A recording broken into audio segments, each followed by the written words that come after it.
Good evening, everyone, and welcome to today's webinar, where we're going to be taking a look at how we can teach middle and high school students in an online setting. Over the past week and a half, I've had a dramatic increase in the number of messages that I have been receiving about this particular topic. See, I am an online teacher. I've been teaching for over 10 years in an online setting now. And so teachers that I know, as well as others that have been contacting me through my YouTube channel, have been requesting information about various items like, how do I get started? What do I do? What program should I be using? What can I expect? There are so many different questions out there right now because we are currently living in this time of a little bit of uncertainty in the education world. With the pandemic of COVID-19 and potential school closures in a number of different districts, teachers are scrambling right now and trying to figure out what the future is going to hold. And because I do have a passion for helping others, particularly students and fellow teachers, I wanted to take a little bit of time to put together this webinar to share some of the lessons that I have learned along the way. So I am very glad that you have chosen to join me today, and we're going to hop right into things. Now, the webinar today is going to focus in on one very specific thing, and that is providing practical advice on preparing for distance learning.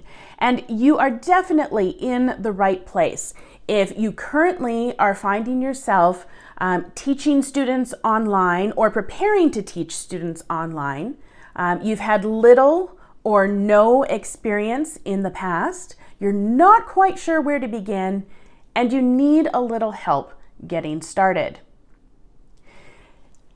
For all of my webinars, I do provide the opportunity to receive a certificate of completion. So if your district is one that accepts certificates like that as evidence of professional development, I would encourage you to make your way to the bit.ly link that I have on the screen right now. This will take you to my website, which allows you to officially register for this webinar. Registration is not required. I am doing this as a live webinar, that's the word I'm looking for, a live webinar here on YouTube. So it is perfectly free to view for anybody that needs to or wants to. However, if you do want that certificate, you will need to register so that I can get your information like name and where to send the certificate. And so if you would like to register, please do that now. You will receive an email immediately after registering, which gives you the direct link to my website with this same video here, except that at the end of the video, there will be a button that pops up for you to be able to claim your certificate of completion. All right? Excellent. Fantastic. Moving on, the goal today. All right, well, I do have a very specific goal. The goal is to reduce anxiety for those surrounding this whole concept of learning to teach online. Try to make sure that we have fewer frustrations as we are tackling this situation, and as well avoiding burnout. Teacher burnout is a real thing, particularly in situations like this, where we have situations out of our control, added workload, all of those different types of things. It can eventually end up leading to burnout, and so we don't want that to happen.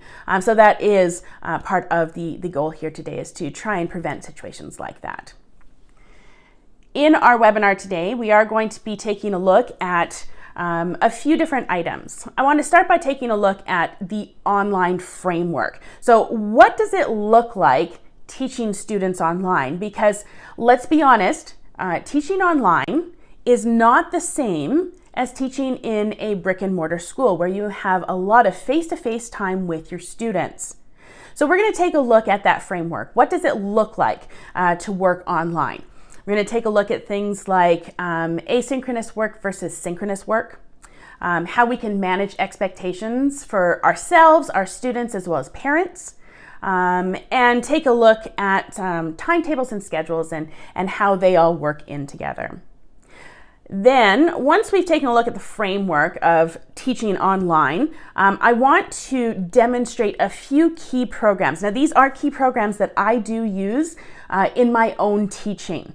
Okay, and so it's not going to be an in-depth tutorial on each of those.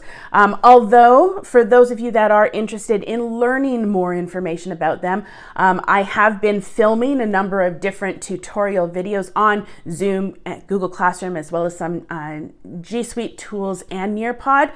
So those will be coming up and they will be posted here to my channel. So if you haven't subscribed to this channel yet, you certainly can do that so that you can get notifications of when those videos will be posted.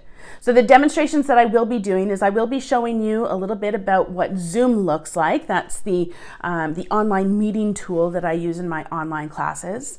We're going to take a look at Google Classroom and how we can work towards organizing the assignments and tasks that we send out to our students.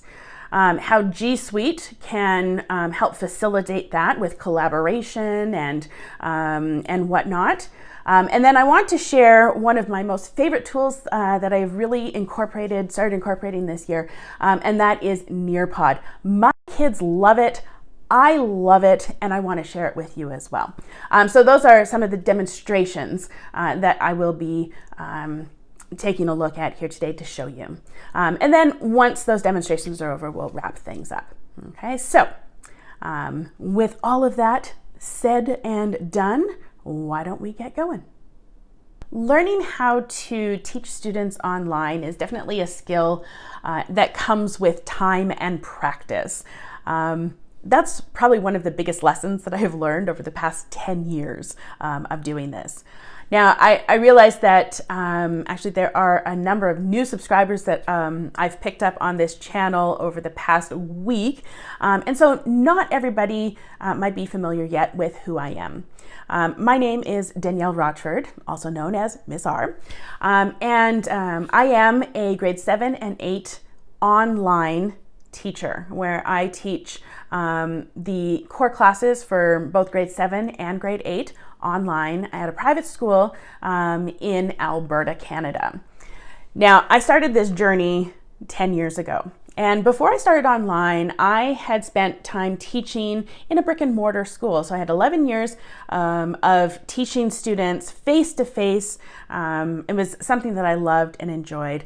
And then I received this opportunity to transition my teaching to the online realm. And let me tell you, it was a huge shock. It was definitely something that I was not fully prepared for. Now, thankfully, at that time, our school was still very small. And my very first year teaching, I had a total of 6 students that I was working with, which was amazing because I think if I had had a larger class at that time, I don't know how I would have survived. But thankfully, my students' numbers were small. My students were very understanding of the fact that it was my first year teaching online, and the parents that I had were wonderful as well. And so that really helped to make my first year teaching online not so terrible. But like I said, it was a huge learning curve because things online are done differently. Not everything that you do in a regular classroom translates the same way to when you are working online with students. And so today I want to take a little bit of time to share with you, those of you that are currently at that point where you're either already online or transitioning to online, some of those lessons that I have learned along the way. You know, a lot of the time when we think of online learning, we think of what distance learning used to be traditionally, where it was students are sent modules, they work in isolation at home with their parents, they do the work, fill in worksheets, whatnot, and mail it back to the teacher. And that tends to be what many of us think of as online learning. And in some cases, it does still take on that format. But in my teaching, we do things a little bit differently. We actually incorporate both asynchronous learning as well as synchronous learning. You know, there is no one perfect way.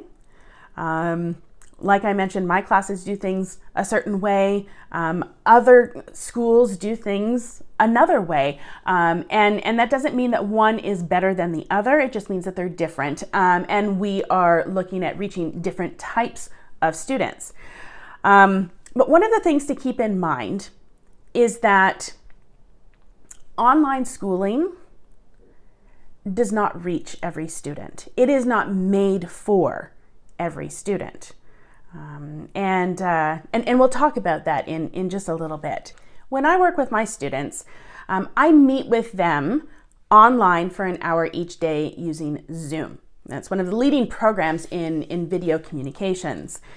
Now, I have different groupings of students, so I am online for more than 1 hour myself, but my students themselves have 1 hour, maybe 2 hours, depending on their schedule per day. That's how much time they spend online with synchronous learning. There is asynchronous learning that happens outside of the classroom using Google Classroom, but the online learning, the interaction, that happens with a program that we use called Zoom. Over the years, our school has actually used a number of different types of technologies for our online classes, and Zoom has been by far the best one that we have used. My general experience with it has been that we have very limited downtime, which is always good because we don't like those techie days. That's what we call them affectionately in my junior high classes when we have technical difficulties. So we have limited downtime, which is really, really good. I find that out of all the different programs that I have used, Zoom requires the least amount of bandwidth. So that means that students that have different circumstances at home, maybe they don't have high-speed internet, maybe they're only on devices using LTE, whatever it might be, they are still able to join classes using that, and it is, you have the least amount of disruption. They are still able to participate and be able to connect. I've had students in the past who have been on road trips, and they have joined me on their tablet in the car as they have been driving. So it's a program that is very flexible and accessible. You don't necessarily have to just have a computer to access it. You can access it using devices in a pinch. There's also a Chrome extension that I use that connects Zoom with my Google Calendar, so I can schedule sessions directly from my Google Calendar. And have I mentioned yet that it is super easy to use? It's really intuitive, actually. On the teacher end, there are lots of tools that we can use to help engage students, and I'll be demonstrating those in a little bit. But on the student end, it's nice and easy because you can send them a link, they click on the link and are able to join the session, and then it's just a matter of turning on microphones, turning on webcams, knowing when to do that, and whatnot. And so it is very, very user-friendly. When my students and I log into Zoom, we get to use our webcams, we get to use our microphones, we get to see and talk with each other. And the great thing about that is that we are creating a community. Online schooling can sometimes be isolating, and it can feel like you are alone and don't have anybody else. And that's why I really like these online sessions, because it helps us to be able to create that community, create those connections. And I find that my students in particular really benefit from that. The one thing that that I did find when I first started using Zoom is I didn't realize at first that I could control, whether or not students had their microphones on when they first came into the class. And so, pro tip, if you do use Zoom, in your settings, make sure you have that the setting clicked so that when participants come into the Zoom session, their microphones are automatically turned off. Can you imagine having 15 to 20 students logging in at the same time with all of their microphones on? It can be a little hectic, it can be a little distracting, and so it certainly does help to have that setting click. There we go. We have a little bit of a pro tip there right away. And that is one of the things that I really do like about Zoom. The meeting host has control over a huge variety of settings, and that includes things like whose microphone is on, whose webcam is on, even who can stay in class. I have a nickname in the junior high. I am called the all-powerful Miss R, because I don't hesitate to remind my students that I ultimately do have full control over how they're able to participate in our online classes. Another part of our online time is with Zoom, I'm able to create breakout sessions, which means that my students can work in partner groups, they can work in small groups, where for some of them it ends up being a little bit more comfortable than a large class setting. So you don't have 20 kids at the same time, you have a smaller group of maybe 2, 3, or 4. And for many students, that helps them to be able to feel more comfortable, to be able to speak to each other, and to be able to interact. Now, when it comes to asynchronous learning, so that is the time where we're not doing it all together. Students are working at their own pace, doing things when time allows for them to do it, where their family schedule allows it. I use Google Classroom to help facilitate this, as well as various G Suite tools like Google Slides, Google Docs, Google Forms. And I use all of those tools to help students review skills as well as learn new ones. I do provide a wide range of resources, what I call resources for my students. And they are things like some video instructions, tutorials, their websites they have access to, textbook references, many different things like that that help to facilitate their learning of these various skills.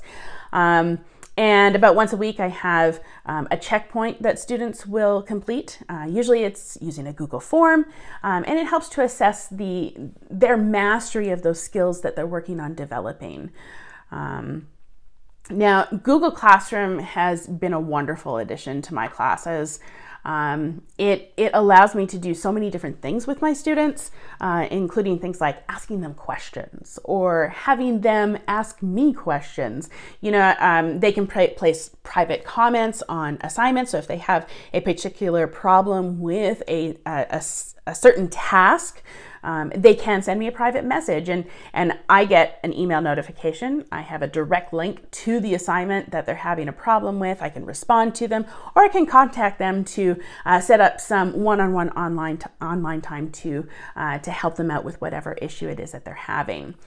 Some of the newer updates with Google Classroom actually have been really, really beneficial, because now we have the classwork page where I'm able to separate assignments by topics and arrange things in a way for students sequentially, so that they can see exactly what order it is that I want them to complete things in, and they're able to see exactly what they have completed, what they still need to complete. So Google Classroom is a fantastic tool for some of that asynchronous learning that goes on. And I'll take a look at demonstrating some of those things in just a moment as well. So let me put this out there, okay? Online school, it's not for everyone. I think if there's anything that I've learned over the years, it is that online schooling is most definitely not for every single student. So for those of you that are currently finding yourself in a position where you have mandated online schooling, where schools have closed, we still want to continue on with the education. Try to keep in mind that not every student thrives in this particular environment. You will find that there are some students that most definitely do thrive, but there are others that might not. And I think it's important to be aware of that this is not a type of learning that necessarily meets everybody's needs. Regardless of what the situation is, though, when you're first transitioning to online learning, there is going to be a period of adjustment for everybody. You will find that most definitely for your students. You will find that for yourself as the teacher, as well as for parents. And for those of you that are doing online teaching, working with your students online as a result of the COVID-19 pandemic, we have feelings in addition to, the whole, oh, this is new. There are stresses and anxieties in students and parents, our society in general, that relate to the pandemic. And so understanding that we are going to have this period of transition is important to keep in mind. I actually find that in general, students are so adaptable and often they have this uncanny ability to pick things up in a way that that adults in their life don't necessarily have that same ability. They are those, what we call those digital natives, and so they do tend to have this ability to pick things up really, really well. And so you might find that your students really take to things, and it might take you a little bit longer, or maybe you are, one of those tech savvy people as well, and you pick things up. You might have no problems with it as well. But here's the thing that I want everybody to keep in mind. We need to make sure that we are giving grace to everyone throughout this process, giving grace to our students, those that are maybe struggling through this process, and grace to parents that are, dealing with a lot right now, trying to find, daycare or someone to take care of their older children, or someone to help out with, students that are their students at home that are now working, and they have to facilitate the learning a little bit more, working from home, as well as yourself. Okay, as a teacher, it is so easy to be hard on yourself. And it is imperative that at this time in particular, you are giving yourself a lot of grace. Okay, not everything is going to work perfectly all the time, and that's okay. All right, your students will still learn. They will still get an education. It will be okay. All right, and so giving ourselves that grace. Not everything's gonna be perfect. Having an expectation that yes, okay, it's all right if it's not perfect, and that is okay. All right. One thing that you will find moving to online schooling is that a really big challenge might be scheduling, and that depends on how your district is handling the online sessions. Whether you're just doing solely asynchronous, whether you're doing a combination of synchronous and asynchronous, or if you're just doing everything synchronous. I've seen districts that are using all different kinds of options, and there's not one consistent way that each district is doing things. And so depending on what your particular district is doing, you might find that scheduling does end up being an issue. Most students are used to what a brick and mortar classroom is like, where the teacher is a huge facilitator of that schedule. And so when students are at home and they are more in charge of their own scheduling and when they're supposed to be getting things done and making sure that they are on task and they don't have someone looking over their shoulder to do it, that can be a struggle for them, particularly in middle school. I find all the time with my middle school students, it's that time where they're old enough that parents are starting to step away a little bit, giving them some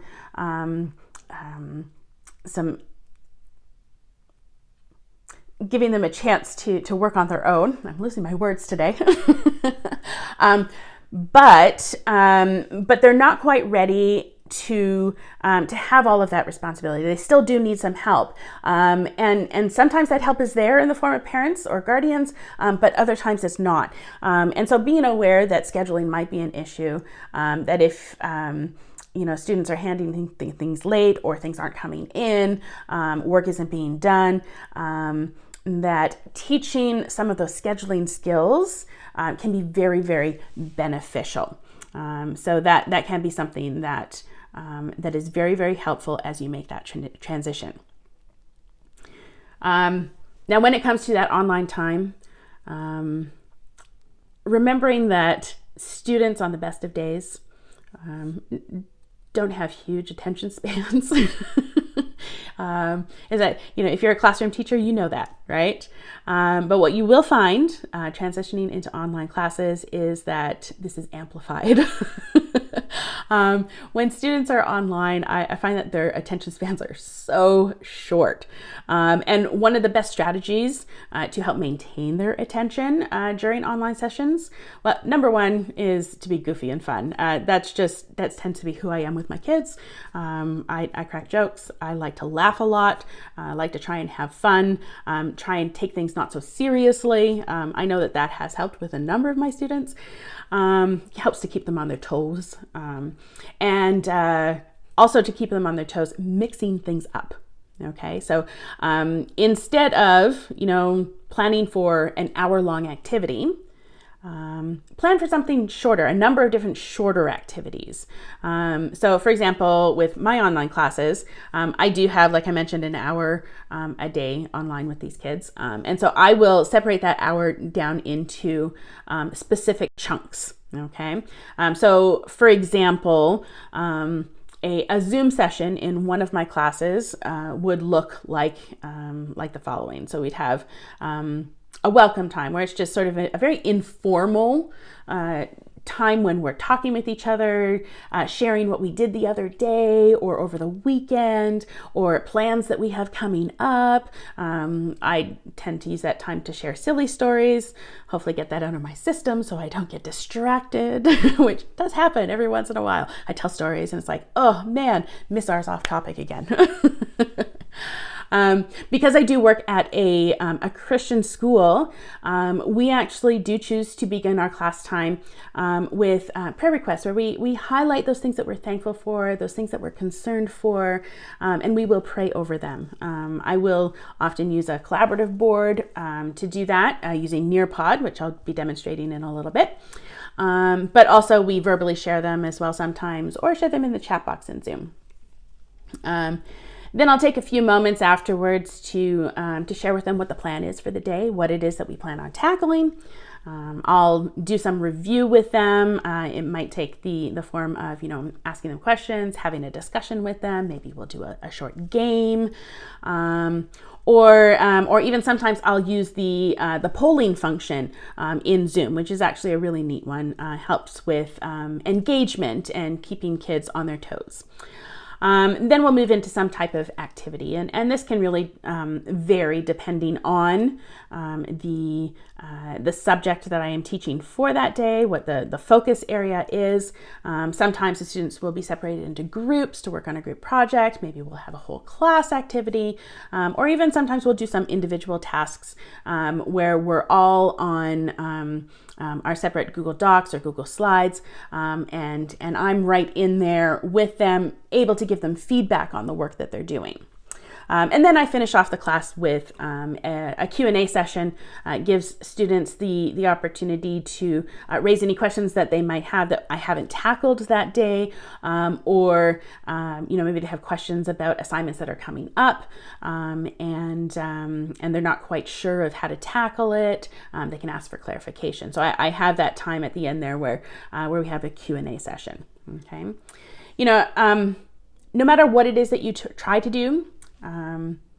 Because like I mentioned, there's no one perfect way of doing things.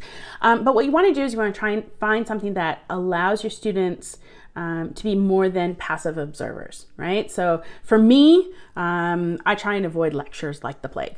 That's just something that I've try to take off the table. Sometimes it's unavoidable. Sometimes it's something that I will incorporate, but it's one of my last resorts. One of the things that I don't like to do in our Zoom sessions, I like to have things that are more interactive for the kids, where they are involved and they're not passively taking in information. I have mentioned this earlier as well, but I do want to re-emphasize this again. More than anything, don't expect to be perfect. If you're transitioning over into the realm of online teaching and online learning, you're not going to have everything under your belt right away. There's a lot to learn. There's a lot to take in. There's technology to learn, and that's okay. There are going to be hiccups. There's going to be unexpected challenges that you come across. There will even be days where your technology chooses not to work. And let me tell you, I've had a number of days like that. They can be frustrating for sure. But believe me, regardless of any challenges that you face, anything that you come across, your students are still going to learn, okay? And each new day will bring a brand new opportunity for that learning to happen, for community to be developed, for relationships to be formed. When I do look back on my very first year of online teaching, I cringe sometimes, but I'm also incredibly thankful for all of those wonderful mistakes that I made, because it's as a result of those mistakes and the challenges that I faced that have helped to mold me into the teacher that I have become today. And not only that, it helps me because now I get to share the lessons I've learned with you, so that hopefully it makes your journey into online learning easier. So now that we've chatted a little bit about sort of those different aspects of online learning, I want to dive right into demonstrating some of those tools that I use. All right, so the first one up is Zoom. I want to take a look at what Zoom looks like. I will show you from the student perspective as well as the teacher perspective, and some of the settings that I think would be good to have and good to utilize if Zoom is a tool that you're going to be using. All right, so let's take a look. So I'm going to bring in a screen recording that I did this morning when I logged into our staff meeting at school this morning. Normally I'm the host of a Zoom session, and so I generally have the host view or the teacher view of what Zoom looks like. But in staff meeting, our principal is the host, and so I actually have the student view. So I'm going to bring up the screen recording here so that you can take a look at what it is like to be a student and the different tools that you have available to you as a student in Zoom. The first thing that you'll notice is that the link is posted directly in a Google Classroom class. And so we have it there posted. That's how I do it in my classes, which I'll demonstrate to you a little bit later when we actually go through Google Classroom. But the link is right there in Google Classroom, and all you need to do is simply click on it. When you click on the link, it brings up the prompt here to launch Zoom, which you do, and then it will load up that particular session that you've clicked the link for. Now, I have blurred out the faces and names of those involved in my staff session this morning because they did not agree to be part of this webinar. But what you can notice here is that when you first log in, the default option for viewing things is you have one main video, that is the person that's currently speaking, and then the rest are listed along the top.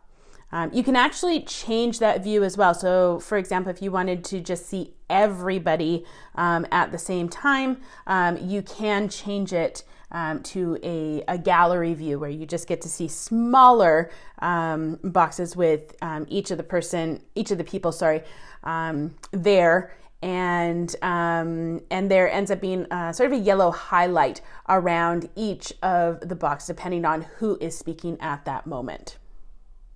That bottom toolbar is where you can find all of the activities that will happen most often, turning on your webcam, turning on your microphone, seeing who's participating in the session, popping out the chat box. So that can be one that you can either see on your side or not.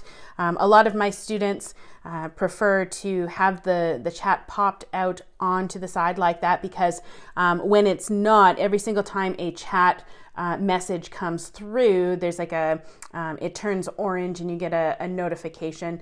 And many of my students do find that distracting, and so they like the ability to be able to click on that chat button and pop it out over to the side so that it's not as distracting. Beyond those basic functions there, at the bottom of the participants box, when it's popped out like that, you will see a number of different icons along the bottom. Those are great for students to be able to sort of visually give you some feedback on how they're feeling. So there is a raise your hand option, which I always encourage my kids to use instead of their actual hand in the video there. So I tell them to raise their digital hand. It helps me to be able to see who's wanting to speak or would like to talk. And Zoom also takes them in the order that they raise their hand, so you can see who did it first, second, third, and so on and so forth. There's also a green check mark, a red X. So if you're asking like a yes, no question, they can give some visual feedback that way and respond in that manner. But there's also things like speed up, slow down. So other visual ways that students can communicate without having to use the microphone if, say, for example, you're in the middle of speaking. Now, the instructor side of Zoom does look very, very similar to the student side. You do have a few extra buttons and tools at your disposal, some of which we'll go through as we take a look now at the different settings that we want to make sure that we have in place. So the place where you can register, sign in, all that kind of stuff is zoom.us. And you're able to sign in, create an account using your Google account. Our school is set up through, it's an enterprise account, and so we do have certain tools available to us because we use this as our method of sharing information, right? It's how we meet with our students. So you sign in, and once you sign in to the zoom.us site, you have access to any upcoming meetings that you already have planned, any previous meetings that you might have stored there. You have the ability to create and schedule new meetings, and you can set up your profile there where you have like a profile picture and the name that you have when you log into Zoom. But the most important part here that I want to investigate is the settings tab, because this is where we set up how Zoom is going to act for us as an instructor, and all of the tools that we have available to us. So if you go to the settings tab, there's a couple of things you want to take a look at. I always turn off host video and participant video at the beginning so that it's an active thing that they have to turn on. I have found that in the past, most of my students are, oh no, I'm on the camera right away. And so it's like a quick turn it off. So I just have it so when they log in, it's automatically off for them. And then when it's time to start, we turn on our video. A few other options to take a look at. I make sure that students can't join before host, so I turn that off, the join before host. I don't want them in the class before I'm there. Let's see some other things here. I don't do any passwords or anything like that if I don't have to, but I do mute participants upon entry. That way you don't have a whole bunch of background noise going on just randomly. It's really quite interesting what you can hear from people's computers when they don't realize that their microphone is on. I also make sure that my calendar is integrated, and I'll show you why in just a little bit. I do allow chat. But I make sure that private chat is turned off. So they can send a private message to me, but to anybody else it has to be public. So I don't allow private chat. They're kids and too many potential hazards there. Let's see some of these other ones. Polling, that is one that I do that helps with the interactivity. You can push out polls to students. I put allow host to put attendee on hold. I threaten with that a lot because you can boot them out if you need to. Let's see, screen sharing. Yes, that's another really good one. With screen sharing, you get to, you can share your screen with the students, but I also allow the students to share their screen with me. So that can be helpful in a number of different respects. So number one, I can share it with them, my Google slide deck. So it's a little more interactive. They can see things while I'm talking. Or if students are presenting, they can share their slide decks with the others. But then also if a student is having trouble and not being able to figure things out, they can share their screen with me and I can troubleshoot with them too. So that's another really handy use of being able to screen share. So I always make sure that that one is on. Let's see, some of the other things that I like to enable here would be the whiteboard. Making sure that we have access to a whiteboard. You can draw on it, teacher can, students can. It's a great tool. Nonverbal feedback, those were what I showed earlier with the check mark, the X, all that kind of stuff. Let's see, breakout rooms. Yes, breakout rooms are fantastic for group work, one-on-one work. I always make sure that that is enabled as well. I'm looking at the time here and I'm realizing that just like in class, I'm talking and sharing too much. I have a tendency to do that sometimes. But the next section we're going to take a look at is Google Classroom and G Suite. I'm just going to share a few things, basically how I organize mine.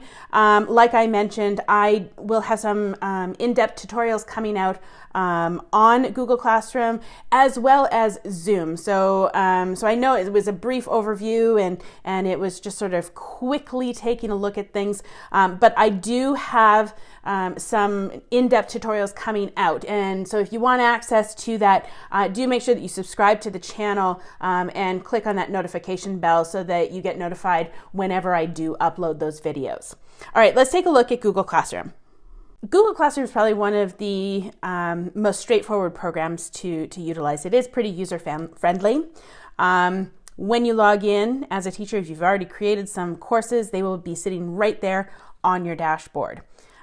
You can go into your settings to be able to adjust a number of things, including what you receive for communication. So you can choose which notifications you would like to receive, which ones you would not. You can actually even separate it by particular class. So if you want to receive notifications from one class but not another, you can totally do that in your settings. All right. Now, taking a look at a specific class. There's no wrong way to set up your class. I know that over the years I've tried it a number of different ways, and this year I've sort of settled on one method that really seems to work for me and my students. So the first thing is that I was so happy this year when Google Classroom decided to give teachers the option of whether or not all the assignments would be listed in the stream. So I've taken all of that out. So that there's only one place for students to be able to find their assignments, and that is on the classwork page. The class stream I use for announcements, communications between me and students, and sometimes I'll put up like a silly question or something like that, and we'll all respond to it. So that's more for the stream is more for the communication purposes, and I was really glad when they allowed teachers to have control over that aspect of things. The classwork page is where all of my assignments sit. It is, I've organized it by topic. So what I have at the very top of every single one of my Google Classrooms is a getting started section. And I have all the material that students need for their classes, so their digital textbook, their Zoom links that they need to join the online sessions, the class description, as well as their course syllabus. So all of that important information sits at the very top of the class in the Getting Started section. And then I've separated things based on topic. And so in this example here, I've done it up by chapter. And so each topic is a chapter, and then under each of those chapters are all the different particular tasks that and materials that students will need to be able to access that. And I've done it in sequential order as well, so that students can move from the top of the classwork page down to the bottom, and that's the order that I want them working on things in. And they can actually even kind of use it like a checklist of sorts, because as students are working through their tasks, once they finish something and hand it in, that colored icon to the side of it is grayed out. So once they're done, it's grayed out, it's no longer colored, and students know just from a quick glance at things that they have finished it up. So that's kind of a quick look at how I have organized my Google Classroom. We take a look at some of the settings, actually. So I know that there's a couple of different options for ways that we set up the class. And we can do that by going to that little setting cog in the upper right hand corner. I provide different, like the class description in there. And then what I do is I make sure that I have chosen the proper options for the stream, so that we don't have a whole mass of every single thing that I post ever is all just sort of a mess on the stream there. So I choose to take out assignments and whatnot. It's only comments that we make and talking back and forth. I also do include grading, grade calculations on Google Classroom. I've set mine up so that each new term students will get a brand new Google Classroom, so they have all their work for their term there, and that way, as they're working through, things get handed back. They see their grade. They can also see what their term grade is as well. And I've also set up different categories. So I actually do a total point system. So I don't grade by category, but I do have a number of different types of assignments that students can tackle. And so that's what I've used the grade categories for, so that it identifies in their list quite easily what type of task it is. Okay, so that's a little bit about my Google Classroom, how I organize it. One of the other things you might have noticed is I do like to use icons, particularly for the topics. Sometimes I'll use them for different tasks as well. My kids love that. That's always a neat thing to be able to see it, and it makes it look a little more pretty too, I guess. I'm one of those types of people that I like to see pretty things. It needs to be aesthetically pleasing. So I like to include those little icons wherever I can as well. A final quick detail here about Google Classroom is that it connects directly with Google Calendar, which is amazing. So I've set things up so that my kids have, yes, of course, their subject topics for Google Classroom, but we also have a junior high homeroom, one where I'm able to schedule, like post in what their schedule is and whatnot. And like I mentioned before, I have an integration with Zoom, and so I can go to my Google Calendar and I can schedule a Zoom session directly from there. And it when you post it, the link to the session is attached directly to the Google Calendar post, and so kids have immediate access to that, and so it's a great feature. Unfortunately, it looks like I do not have enough time to demonstrate the very last program that I wanted to, which is NearPod. Let's suffice it to say that it is amazing. It has been a game changer for me and my students this year in making sure that they are engaged and I have interactive lessons.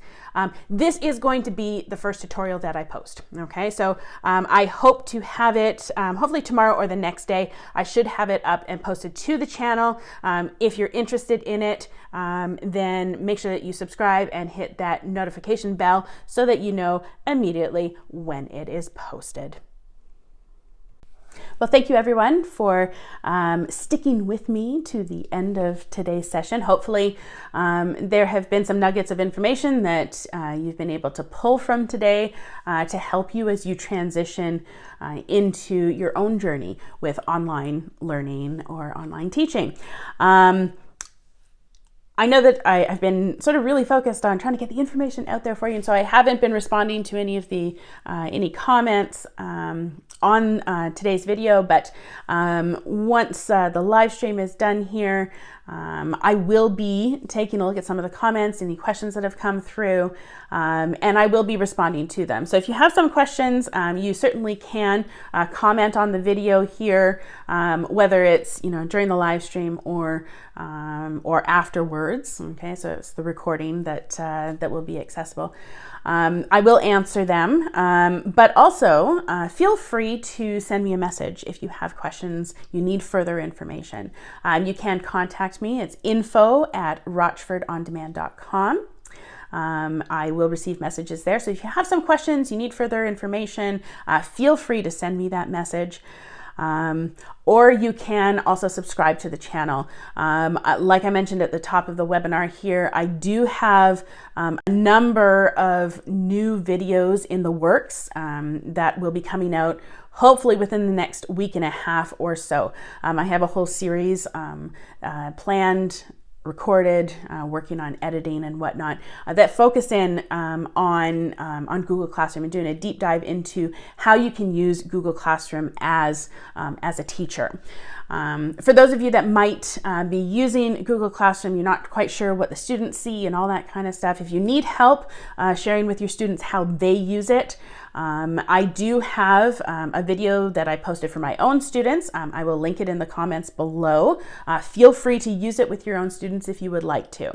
But I do have some upcoming videos for teachers to help you on your end of things, getting things set up and organized. Also, for those of you that are watching on the website, you should now have a button that has popped up just under the video here that says claim your certificate. If you click on that, it will take you to a Google form where I ask for a little bit of feedback on the webinar here today, and some information for your actual certificate, like your name and contact information, so I can send it to you.